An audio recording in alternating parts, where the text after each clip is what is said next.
अस्सलामुअलैकुम जवानों और खमारानों, welcome back to the new lecture of special theory of relativity. जवानों, आज के लेक्चर में हम ये समझने वाले हैं that how is it that speed of light remains the same for all the observers, यानी कि how is it possible that all the observers will always agree on the speed of light. That happens to be one of the postulate of the special theory of relativity, right? So the simple answer is that the two observers, और I should say that all the observers must agree on the speed of light because they have to disagree on their lengths and times। ठीक है जी, सो ये हम समझने वाले हैं। और इसी लेक्चर को समझने से पहले I want you to watch the lecture on length contraction and time dilation, otherwise आपको इस लेक्चर की जरा बराबर समझ नहीं आने वाली। और लेंथ कंट्रैक्शन और टाइम डायलेशन का सिंपल मतलब यह था कि एक मूविंग ऑब्जर्वर और स्टैटिक ऑब्जर्वर की लेंथ्स मैच नहीं करेंगे, the lengths will be contracted for the moving observer, और एक मूविंग ऑब्जर्वर और एक स्टैटिक ऑब्जर्वर के टाइम्स भी मैच नहीं करेंगे। मूविंग ऑब्जर्वर का टाइम थोड़ा स्लो रन करेगा as compared to the moving observer, as compared to the static observer, sorry for that. So चले जी, अब उसी सिनेरियो को लेकर चलते हैं, तो मैं इसको जल्दी जल्दी बता देता हूं, देखते जाएं। This is you, this is me as usual. Okay जी, अब यहां पर अगर आप देख लो तो मैंने यहां पर क्या किए हुए हैं, डिविजन्स ड्रॉ किए हुए हैं। और सिंपल बात है भाई, हर एक डिवीजन के अंदर कितना लेंथ आता है, 10⁻⁸ मीटर्स। कितना लेंथ आता है, 10⁻⁸ metres. So each division, one division is equal to how much length, 10⁻⁸ meters। so keep this thing in your mind। ठीक हुआ जी, ओके। अब यहां पर होता यह है कि I will be moving with the speed, my frame is moving with the constant speed of 0.8c, right? ठीक हुआ जी। और 0.8c से मूव करने से इसका मतलब यह है कि आई am moving with the 80% the speed of light. और 80% द स्पीड ऑफ लाइट कितना बनता है, अगर आप ये देख लो तो 80% द स्पीड ऑफ लाइट बनता है 2.4 multiply 10⁻⁸ metres, right? So it is actually equal to 2.4 multiply 10⁻⁸ metres per second. मतलब मेरे फ्रेम की वेलोसिटी इतनी है इन दिस डायरेक्शन। ठीक हुआ जी, okay.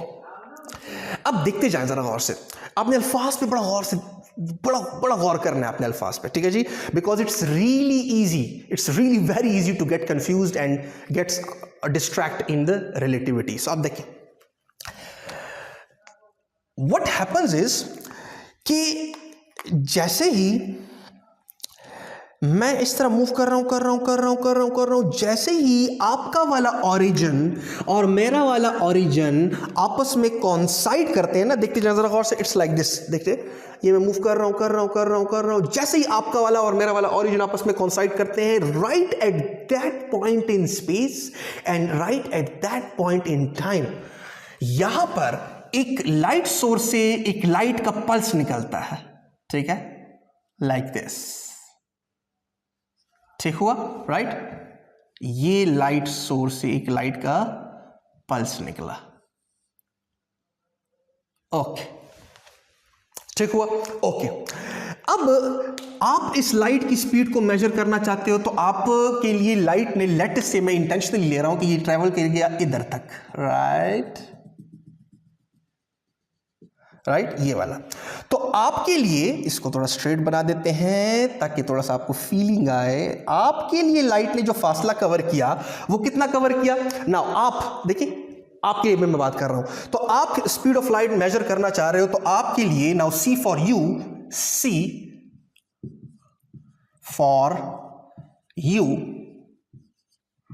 Will be how much. तो simple, what's the formula of the speed? Simple, the speed's formula is कि simple, आप किसी भी चीज का स्पीड मालूम कर सकते हो कि वो कितना लेंथ कवर करता है और डिवाइडेड बाय कितने टाइम में कवर करता है। The speed of anything can be found out by the length covered by that thing divided by the time it took to cover that length. तो simple जी, आप कहते हो कि ओके जी, आपके लिए लाइट ने यहां से लेकर यहां तक का फासला कवर किया, that is how much, C is equal to 3 division, यानी 3 मल्टीप्लाई 10⁸ मीटर्स, राइट? और लेट से राइट, यहां पर नीचे मैं टाइम में क्या लिखूंगा, लेट से आप जब अपनी घड़ी को देखते हो तो आपके लिहाज से लाइट ने यहां से यहां तक पहुंचने में कितना टाइम लिया, 1 सेकेंड का। तो आप यहां पर 1 सेकेंड पुट कर लेते हो। तो C for you is 3 multiplied 10⁸ meters per second. Now this is the speed of light for you, calculated by you for you. ठीक हो जी। अब आप क्या करते हो, अब आप ये देखने की कोशिश करते हो कि यही स्पीड ऑफ लाइट मुझे किस स्पीड से मूव करता हुआ नजर आएगा, या आई शुड से इट लाइक दिस कि लाइट मुझे फॉर मी किस स्पीड से मूव करेगा, ये अब आप देखना चाहते हो। ठीक हुआ जी, ओके। अब आप ये देखना चाहते हो कि सी फॉर मी कैलकुलेटेड या मेजर्ड बाय यू। ठीक है जी, राइट, ओके जी।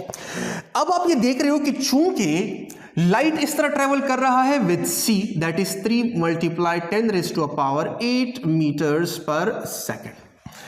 तो आप तो सिंपल गैलीलियन और न्यूटोनियन रिलेटिविटी अप्लाई कर दोगे और आप कहोगे कि सिंपल जी, ये जब मैं इस तरह मूव कर रहा हूं, let us say this is me moving in this direction with 2.4 × 10⁸ meter per second and the light itself is moving in this direction with 3 × 10⁸ meter per second, तो ऑब्वियसली मेरे लिहाज से लाइट की जो वेलोसिटी है वो हो जाएगी 0.6 × 10⁸ meter per second.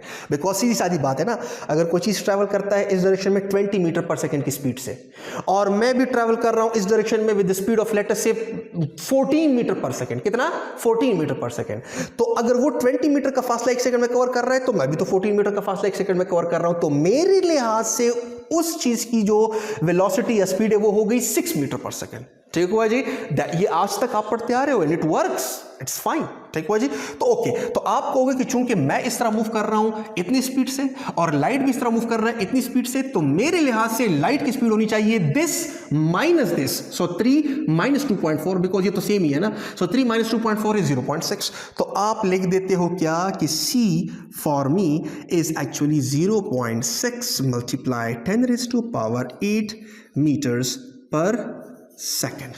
Now this is the speed of light. This is the speed of light for me according to you in Newtonian relativity या आइंस्टाइन से पहले वाले हिस्से में। ओके, अच्छा, अब आप सिर्फ कंफर्म करना चाहते हो, आपको पता है कि ये ठीक है, यू नो इट्स राइट, लेकिन आप सिर्फ कंफर्म करना चाहते हो और आप मुझसे पूछ लेते हो कि यार आप मुझसे पूछ रहे हो कि यार आपको लाइट किस स्पीड से मूव करता हुआ नजर आ रहा है। मैं कहता हूं जी मेरे लिए तो लाइट यहां पर अब मसला है, बिकॉज मैं आपको बहुत उल्टी चीज बताने वाला हूं, right. To your horror I will tell you that I claim, I means me, I claim, right, that light is moving with 3 × 10⁸ meters per second. How is it possible? How is it possible कि मैं light की direction में travel करते हुए light की speed को इतना ही पा रहा हूं, हालांकि मेरे लिए लाइट की स्पीड कम होनी चाहिए थी, एंड आपके दिमाग में भी यही होगा, मेरे दिमाग में भी यही है कि बिल्कुल ऐसा होना चाहिए था, right. But from the second postulate कि आपको अगर लाइट की स्पीड इतनी नजर आती है तो मेरे लिए भी लाइट की स्पीड इतनी ही होनी चाहिए, राइट। तो अगर मेरे और आपके लिए लाइट की स्पीड इतनी ही होनी चाहिए, तो there must be someone and something who has to pay this price to make this happen. To make what happen? To make speed of light constant for all the observers, right? Something and someone has to give, and that something and someone has to give is actually the length of my frame and the time in my frame. Is this clear? और वो तो हमने समझ लिया कि एक moving observer का length और टाइम एक स्टैटिक ऑब्जर्वर की लेंथ और टाइम से मैच नहीं करेंगे। तो आप एक्चुअली मेरे लिए लाइट की स्पीड मेजर करने में गलती ये कर रहे हो कि आप अकॉर्डिंग टू आइंस्टाइन आपसे ये कह रहा है कि आप मेरे लिए लाइट की स्पीड मेजर करने में गलती ये कर रहे हो कि आप अपने लेंथ को मेरा लेंथ समझ बैठे हो और अपने टाइम को मेरा टाइम समझ बैठे हो। नो, मेरा टाइम और लेंथ आपसे अब मुख्तलिफ है, और जब मुख्तलिफ है तो ऑब्वियसली आपने यहां पर ये वैल्यूज भी मुख्तलिफ पुट करनी होगी, राइट। तो जब आप वो मुख्तलिफ वैल्यूज पुट करोगे तो उनकी दरमियान का रेशो यानी कि लेंथ डिवाइडेड बाय टाइम का रेशो ऐसे आ जाएगा कि वो आपको यही वैल्यू मिलेगी, राइट कैसे देखते जाए। अब आप करते हैं, अब हम इसको सिचुएशन को समझते हैं। तो ये क्लेम जो है ये बड़ा खतरनाक है, राइट। सो अब समझते हैं, शाबाश। अगर आपने लिखना है तो लिख ले। ओके, आई बिलीव लिख लिया होगा। ये मैं मिटा देता हूं, ठीक है जी। अब मैं ये मिटा देता हूं। अब मैं आइंस्टीनियन रिलेटिविटी, राइट, आइंस्टीनियन रिलेटिविटी को इंट्रोड्यूस करवा देता हूं। अगर चाहिए कोई लफ्ज नहीं है, लेकिन हो सकता है, हो सकता नहीं बल्कि होता है, सिंपल है, ठीक है। तो सिंपल जी, according to Newtonian and Galilean relativity, speed of light for me, right, according to, यहां पर मैं साइड में लिख देता हूं या इधर लिख देता हूं कि हाँ, अकॉर्डिंग, इधर ही लिख देता हूं कि according to Galilean relativity, because relativity की एक्चुअली जो बुनियाद थी वो गैलीलियन ने वो की थी, पर न्यूटन ने इसको मजीद भी वो किया, या न्यूटोनियन रिलेटिविटी, न्यूटोनियन कह दो, right. The speed of light for me should be 0.6 multiply 10⁸ metres per second, ठीक हुआ जी। लेकिन स्पीड ऑफ लाइट तो एक्सपेरिमेंट से भी साबित हुआ था, और फिर आइंस्टाइन इसको एज ए पोस्टुलेट बनाकर पेश किया। ओके, तो ये तो हो गया, ये अपने साथ लिख लें, शाबाश, बिकॉज़ शायद मैं थोड़ी देर बाद इसको मिटा लूं। अब मैं यहां पर वही वाला लेंथ कंट्रैक्शन और टाइम डायलेशन वाला चीज यहां पर इंट्रोड्यूस कर देता हूं। सो गौर से देखिएगा बच्चे, आपने वो लेक्चर देख कर आना है, अदरवाइज समझ नहीं आने वाली आपको। सो देखते जाएं, मैं रिज्यूम कर रहा हूं कि आप वो लेक्चर देख कर आए हो। सो देखते जाएं, मैं यहां पर देख लेता हूं कि कहां तक आपको नजर आता है, ताकि वो स्पेस में यूटिलाइज कर सकूं। हाँ बिल्कुल जी, बिल्कुल बिल्कुल। सो जवानों और खमारानों देखते जाएं। L is equal to your length and L naught is my length divided by gamma. What is gamma? It is Lorentz factor. It is the factor by which your length and my length will disagree. ठीक हुआ जी, by which your length and my length will disagree. हाँ ठीक है जी यार, एक तो यार ये बार बार ये मसला हो रहा है, ठीक है जी। सो ये हो गया। अब जब मैं इतनी स्पीड से मूव करता हूं ना, दैट इज 0.8 c, और जब मैं लोरेंट्स फैक्टर के अंदर 0.8 c पुट करूं, तो जिस तरह से आपको नजर आ रहा है, तो मेरे पास गैमा की वैल्यू आ जाती है 1.66। तो यहां पर देखते जाएं, यहां पर अगर मैं कहूं तो L naught should be equal to L into gamma, right. अच्छा, अब आपके लिए लाइट ने यहां से यहां तक कितना फासला कवर किया? जब इधर से लाइट सोर्स निकलेगा तो आपके लिए लाइट ने फासला कवर किया था 3 मल्टीप्लाई 10⁸ मीटर्स, यानी कि इतने डिविजन्स, 1 2 3। तो 3 डिविजन्स मींस 3 मल्टीप्लाई 10⁸ मीटर्स, ठीक हुआ जी। तो आपके लिए मैं यहां पर लिखूंगा 3 डिविजन्स, मतलब 3 मल्टीप्लाई 10⁸ मीटर्स, ठीक है। तो यहां पर मैं लिखूंगा 3 डिविजन्स, राइट। अच्छा, मल्टीप्लाई 10⁸ आपको दिमाग में नजर आना चाहिए, ठीक है। फिलहाल मैं नहीं लिख रहा। और चूंकि 1.66 गैमा की वैल्यू निकल आई है when I am moving with 80% the speed of light, ठीक हुआ जी। तो सिंपल बात यह है कि मेरी जो लेंथ है वो बराबर आ जाएगा किस चीज के? 4 अगर आप ये मल्टीप्लाई करो तो 4.98 divisions. Is this clear, right. अब यहां पर गौर से देखिएगा, यानी कि अगर यहां पर मैं कहूं तो माई length and your length, right. तो सिंपल अगर मैं रेशो लूं तो आपका जो 3 डिविजन्स वाला लेंथ है वो मेरे 4.98 डिविजन्स के इक्विवेलेंट है। आयशा बसे है, गौर से देखिएगा। अब यही चीज परफॉर्म करते हैं टाइम के लिए। तो मेरा टाइम और आपका, मेरा लेंथ और आपका लेंथ एग्री नहीं कर रहा। आपका जो 3 डिविजन्स का लेंथ है वो मेरे 4.98 डिविजन्स के इक्विवेलेंट है। अभी मैं यहां पर ड्रॉ करूंगा, सो देखते जाए। फिलहाल मैं जरा कागजी कार्रवाई कर लूं। ओके, अब मैं टाइम के लिए कर लेता हूं, तो टाइम के लिए भी आ जाते हैं, सो देखते जाएं। Now your time is related to my time in such a way that I will multiply gamma with my time. So my time is actually equal to your time divided by gamma. This is the time in my frame, this is the time in your frame, right? And this is the factor by which your time and my time disagrees with each other. ठीक हुआ जी, okay. सो देखते जाएं। अब यहां पर चूंकि मुझे पता है कि लाइट ने यहां से यहां तक इतना फासला कवर किया, और आपके लिए लाइट का यहां से यहां तक पहुंचने का जो टाइम लगा वो कितना लगा आपके फ्रेम में? 1 सेकेंड, ठीक हुआ। तो यहां पर मैं क्या पुट करूंगा? 1 सेकेंड। और चूंकि मैं मूव कर रहा हूं with the 80% speed of light, तो गैमा की वैल्यू क्या आ जाती है? 1.66 is equal to T naught, ठीक है जी। तो यानी कि टी नॉट की जो वैल्यू आ जाती है मेरे फ्रेम की टाइम की, वो आ जाती जाती है 1 डिवाइड बाई दिस, तो आपके पास 0.66। Is this clear? राइट। तो अब यहां पर फिर से मैं कह देता हूं कि my time, right, and your time, right. So अगर मैं रेशो लूं तो आपका जब 1 सेकंड गुजरा होता है ना, तो उस 1 सेकंड के दौरानिए में मेरे फ्रेम के अंदर 0.6 सेकंड्स का टाइम गुजरा होता है। कितना? 0.6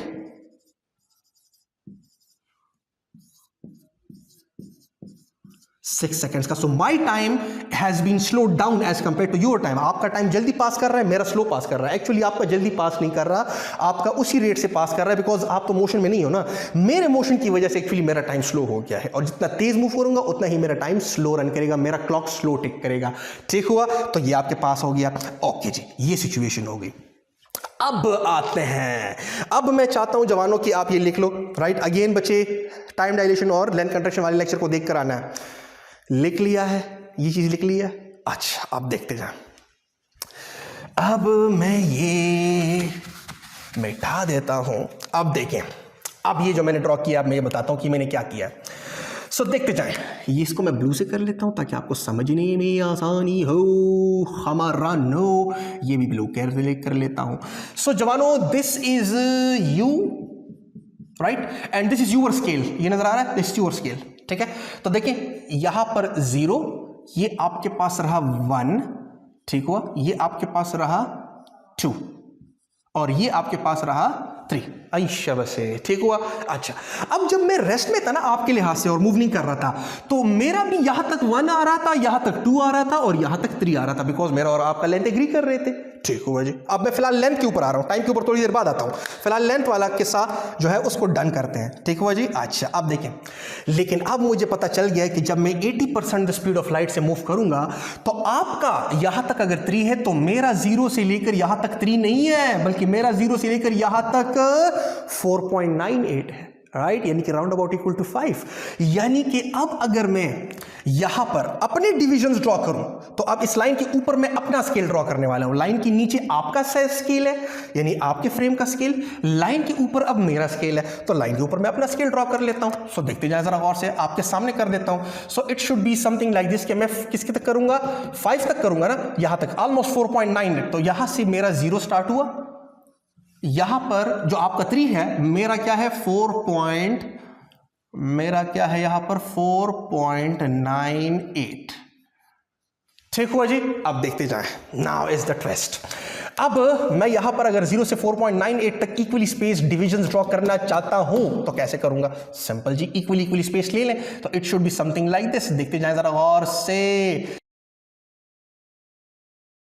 ताकि विदाउट मैथ भी मैं आपको समझा सकूं, कन्विंस करवा सकूं यहां पर। ठीक हुआ? तो यानी कि ये 0, ये 1, ये मेरा 2, ये मेरा 3, ये मेरा 4, और फिर यहां तक 4.9, मतलब ऑलमोस्ट 5, राइट। मेरा स्केल और आपके स्केल को जरा देख लो ना। यानी कि जब मैं मूव नहीं करता था, तो एक्चुअली मेरा, देखिए, मैं और 0, आपका 0 तो शेयर सेम कर रहे हैं, बिकॉज मैं जब आपके साथ से पास हो रहा था ना, तब इधर से लाइट सोर्स निकला है, लाइट पल्स निकला है। तो 0 तो मैं और आप सेम शेयर कर रहे हैं, वो तो मैंने एक स्टार्टिंग पॉइंट दोनों का सेम लिया है।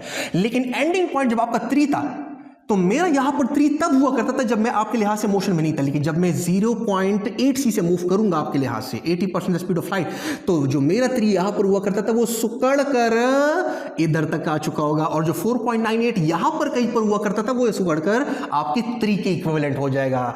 तो ये ऊपर वाला जो स्केल है ना, ये मेरे यूनिवर्स का स्केल है। मैं क्यों यूनिवर्स का लफ्ज यूज कर रहा हूं? बिकॉज मेरा स्पेस ही बदल गया आपके लिहाज से।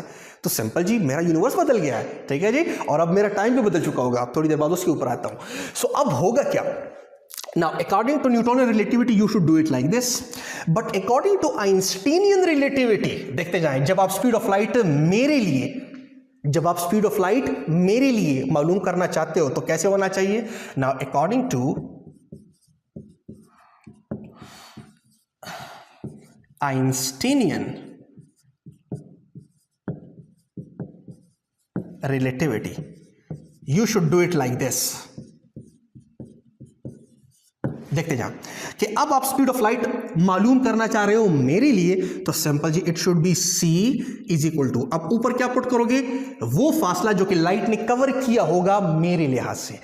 न्यूटन रिलेटिविटी आपसे कहता है कि लाइट ने मेरे लिहाज से फासला कवर किया 0.6 मल्टीप्लाई 10⁸ मीटर्स, और यहां पर आप गलती कर रहे थे बिकॉज आप अपने स्पेस को मेरा स्पेस समझ बैठे थे।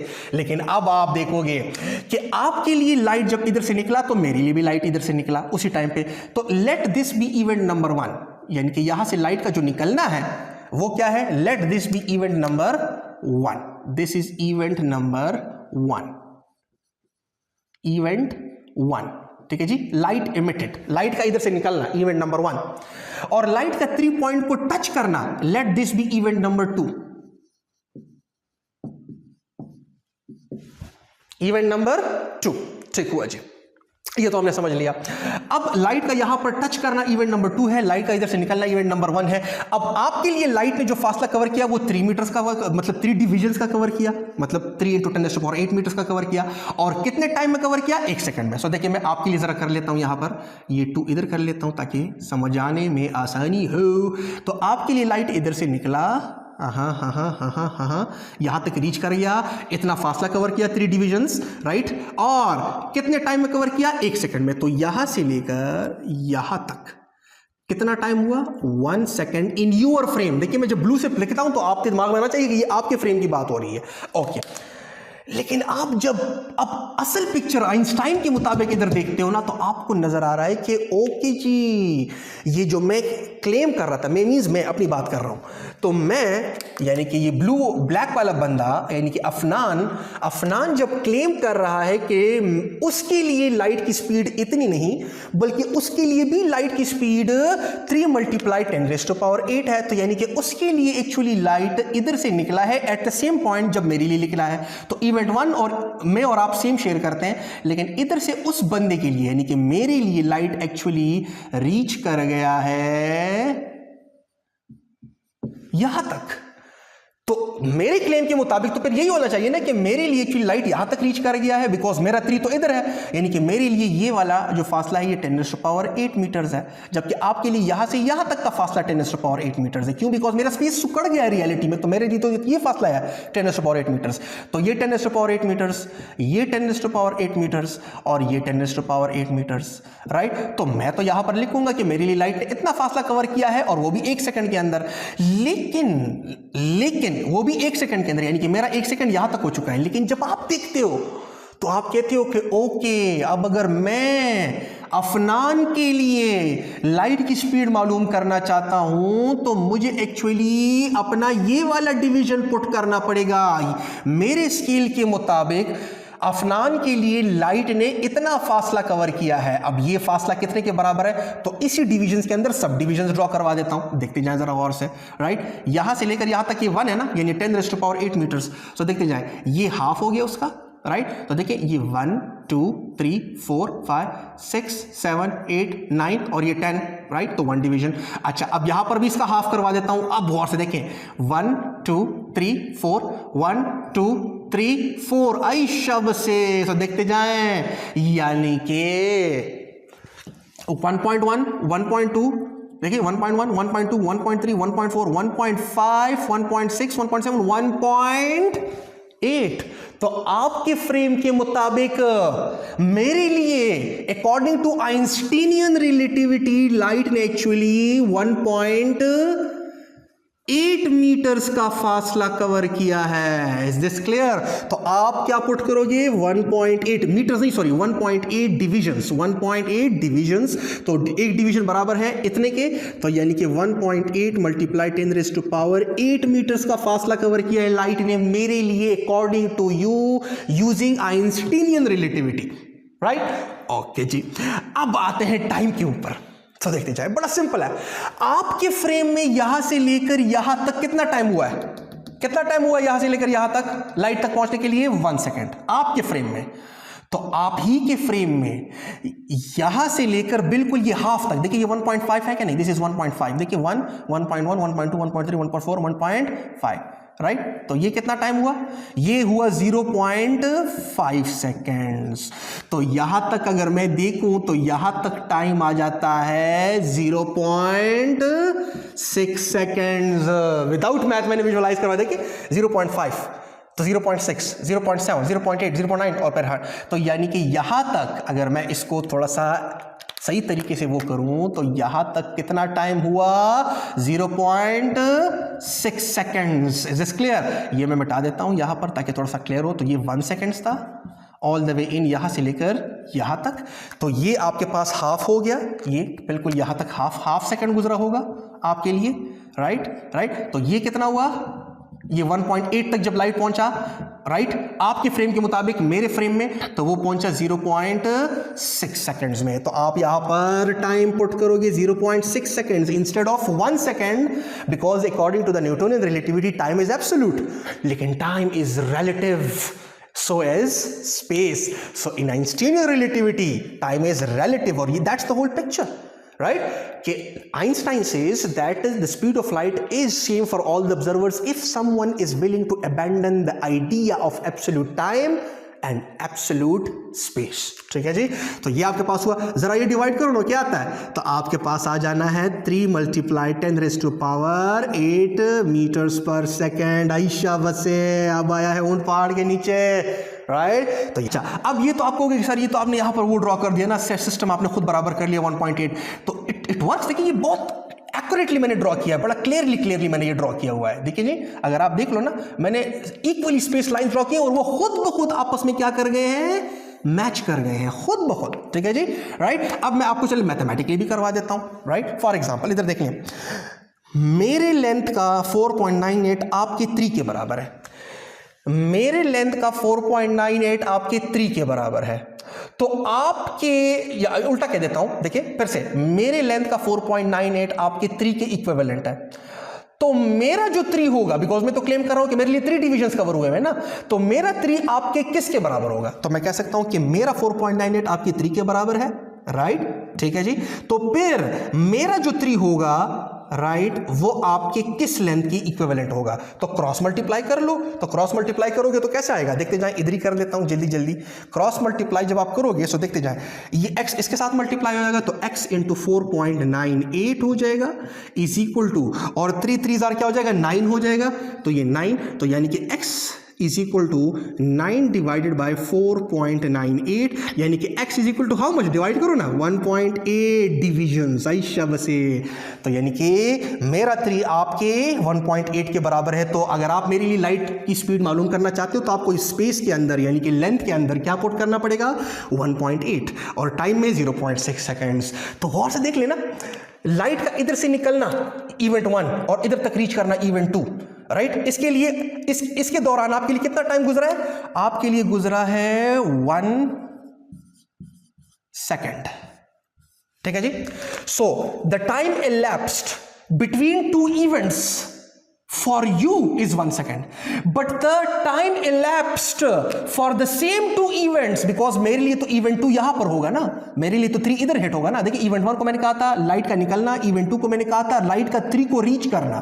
तो आपका इवेंट 2 यहां पर हुआ, लेकिन मेरा इवेंट 2 जो 3 को रीच करने का इवेंट है वो यहां पर हुआ। सो the time elapsed between 2 events in your frame is 1 second, right? लेकिन the time elapsed between the same 2 events, right, according to your frame, for me is actually 0.6 seconds, जो कि 1 सेकेंड से लेस है। सो 2 इवेंट्स के दरमियान आपके लिए 1 second गुजरा, लेकिन उन्हीं 2 इवेंट्स के दरमियान मेरे लिए 0.6 सेकेंड का टाइम गुजरा, तो मेरे लिए टाइम स्लो हो चुका है। Is this clear? So that's the main thing, the speed of light is constant for all the observers because the space and time ceases to be the absolute values, they are relative. ठीक है जी, and it's been proven again and again experimentally to this very moment. ये सारी चीजें जो है ये prove हुई है डिटेल के साथ। ठीक है जी, ओके, नाउ डियर जवानों, यहाँ पर एक चीज़ है that I believe that it's worth mentioning over here, that is कि अगर आप देख लो, अगर आपने नोटिस किया हो कि मैंने अपने फ्रेम में लाइट के वेवलेंथ को थोड़ा सा कम शो करवाया है, राइट, यानी that is the distance between consecutive crests और कंसेक्यूटिव ट्रफ्स, और आपके फ्रेम में मैंने लाइट के वेवलेंथ को इंटेंशनली थोड़ा ज़्यादा शो करवाया है। Now why is that? मतलब ये मैंने वैसे ही किया हुआ है या इसके पीछे कुछ है? तो यस, यहाँ पर अब हम इसको समझने वाले हैं और यहाँ पर इसको समझेंगे। किस चीज़ का तड़का लगाएंगे? यहाँ पर हम तड़का लगाएंगे डॉपलर इफेक्ट का, जिसे हम कहते हैं रिलेटिविस्टिक डॉपलर इफेक्ट। अब हो क्या रहा है? हो ये रहा है जवानों कि आपके लिए चूंकि स्पेस में किसी किस्म की कोई कंट्रैक्शन नहीं हुई, तो जब स्पेस में कंट्रैक्शन नहीं हुई तो कोई चेंज भी वेवलेंथ में नहीं आएगा। लेकिन चूंकि मैं तो मूव कर रहा हूं closer to the speed of light, that is let's say 80 और 90% द स्पीड ऑफ लाइट, तो जब मैं मूव करूंगा with a very much high velocities comparable to the speed of light, तो मेरे लिए तो स्पेस कंट्रैक्ट हो गया है, right, in the direction in which I am moving. And also उस डायरेक्शन में, जिस डायरेक्शन में मैं मूव कर रहा हूं, उस डायरेक्शन में ट्रैवल करने वाली लाइट भी उसी अमाउंट से कंट्रैक्ट हो चुकी होगी जिस अमाउंट से मेरी स्पेस की कंट्रैक्शन हुई है।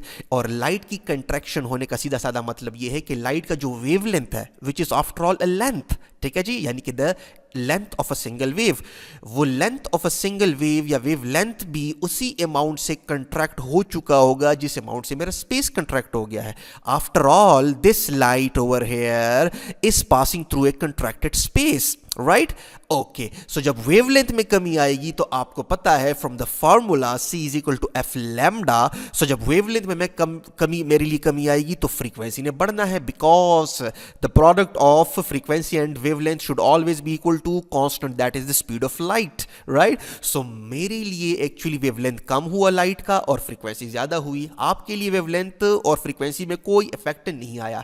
तो लेट अस से यहां पर जो लाइट सोर्स था वो हमारे पास एक रेड लाइट प्रोड्यूस करने वाला सोर्स था, तो आपके लिए जो लाइट का कलर होगा वो रेड ही होगा, लेकिन मुझे वो रेड कलर, अब रेड कलर नजर नहीं आएगा उस लाइट का, बल्कि मुझे शायद ग्रीन नजर आए, मुझे शायद ब्लू नजर आए, बिकॉज ब्लू लाइट की फ्रीक्वेंसी रेड से ज्यादा है। विजिबल पार्ट में जो रेड लाइट की फ्रीक्वेंसी वो सबसे कम है, और चूंकि मेरे लिए तो लाइट की फ्रीक्वेंसी ज्यादा हो गई है तो ऑटोमेटिकली मुझे अब वो रेड लाइट नहीं बल्कि ज्यादा फ्रीक्वेंसी वाला लाइट नजर आएगा। That is called Doppler shift. और सो आई बिलीव कि ये लेक्चर काफी हद तक आप लोगों के लिए क्लियर हो चुका होगा। और एक और बात बार बार कहता आ रहा हूं स्पेस लेंथ कंट्रैक्शन में कि ये जो इफेक्ट है ना, मेरा टाइम का स्लो हो जाना और मेरी लेंथ का सुकड़ जाना, ये मुझे महसूस नहीं होने वाला, because my notion of space and time in my brain has also been squeezed and changed by the same factor as the things contracted and the time slowed in my frame, ठीक है जी? So I will not be able to feel this, लेकिन in reality मेरा time slow हो चुका है और मेरे space सुकड़ चुके हैं आपके लिहाज से। So जवानों, आज के लेक्चर में इतना ही, मिलते हैं नेक्स्ट लेक्चर में, तब तक के लिए द खुदा पामान।